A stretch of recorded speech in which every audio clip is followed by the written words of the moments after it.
hindi ako bratinela o spoiled brat. Ang budget ng Pilipinas ay hawak lang ng 2 tao. Magandang araw po, Madam Vice President. Una sa lahat, nagpapasalamat po kami sa pagkakataon na binigyan niyo po sa amin at makapagtanong po sa inyo. Pero bago po ang lahat, ma'am, ano po ba ang dahilan at nabigyan niyo po kami ng pagkakataon na magpaunlak po kayo ng interview? Maraming salamat sa pagkakataon na ibinigay sa akin ngayong araw na ito. Nagpa-interview ako dahil gusto ko na malaman ng taong bayan at ma-explain sa taong bayan kung bakit hindi ako sumasagot sa question and answer sa budget hearing ng Office of the Vice President para sa budget proposal namin 2025. Gusto ko kasi na maintindihan ng taong bayan saan ba ako nanggagaling. Madam Vice President, sa mga nakaraang linggo po, naging laman ng balita ang naganap na hearing sa House of Representatives po para sa 2025 OVP budget. May mga nagsasabi na nag-asal bratinelya daw po kayo, lalo na sa House of Representatives. Hindi daw po kasi kayo sanay na matanong sa mga bagay-bagay, kaya ganoon na lamang po ang naging asta ninyo. Ano po ang reaksyon niyo dito? Sanay ako na sumagot sa mga tanong ng mga bagay-bagay. Kaya nga, di ba, nagbibigay ako ng mga interview, kahit hindi siya arranged na interview, mga ambush interview ng media, kung saan nakukuha nila yung mga katanungan ng taong bayan. Sanay ako sa ganyan. At alam ng taong bayan na hindi ako bratinela o spoiled brat dahil kilala nila ako simula nung ako ay nasa Davao pa, simula nung ako ay mayor pa, hanggang naging vice president ako. Kilala ako ng taong bayan na hindi ko inaabuso ang aking power at ang aking authority sa lahat ng mga opisina na nahawakan ko. Testigo ko ang buong bayan na hindi ako isang spoiled brat. In fact, nung ako ay lumalaki, hindi naman, ang mga kaibigan ko, hindi naman sila galing sa political na pamilya, sa mga mayayaman na pamilya, sa mga powerful na pamilya. Sila ay mga ordinaryong tao lamang at yun ang kinalakihan ko.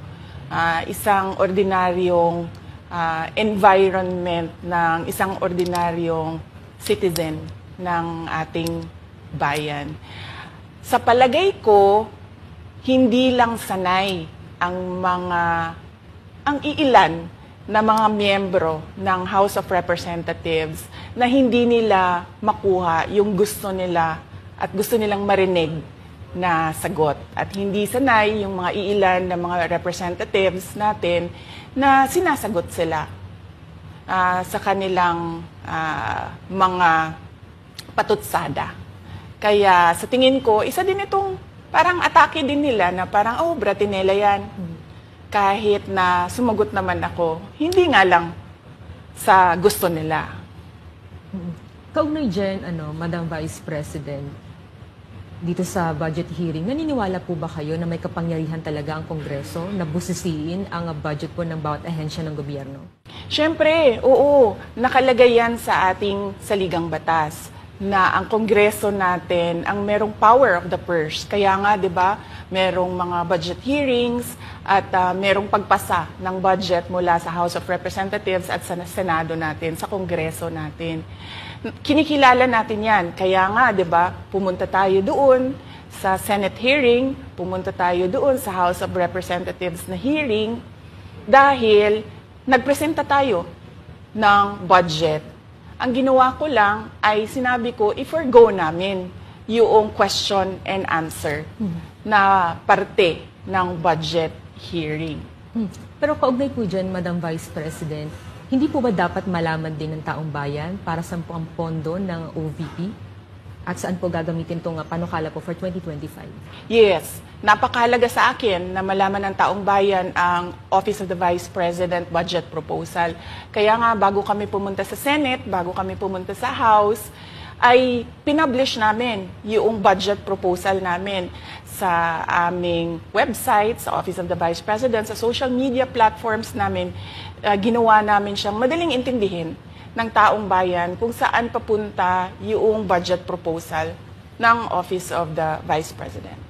Ma'am, going back din po kaninang sinabi nyo na yung ilang beses niyo pong sagot sa mga kongresista that you will forgo the opportunity to defend the 2025 budget proposal of the OVP and will defer to the wisdom of the Congress, bakit tila daw po iniiwasan niyo? Parang ganun po yung lumalabas daw. Oo. Kasi sinasabi ko pa ulit-ulit yon na sinasabit namin sa Congress ang budget ng Office of the Vice President at iniiwan namin sa Kongreso ang desisyon kung ano ang gagawin nila para sa Office of the Vice President. Kaya fino-forgo na namin yung question and answer. Unang-una dahil nakikita namin na ginagamit siya ng ibang mga miyembro, iilan na mga miyembro ng Kongreso para umatake sa akin dahil hindi kami magkasama sa politika. At pangalawa, kasi ang budget ng Pilipinas ay hawak lang ng 2 tao. Isa yan sa mga rason kung bakit ako nag-resign sa Department of Education.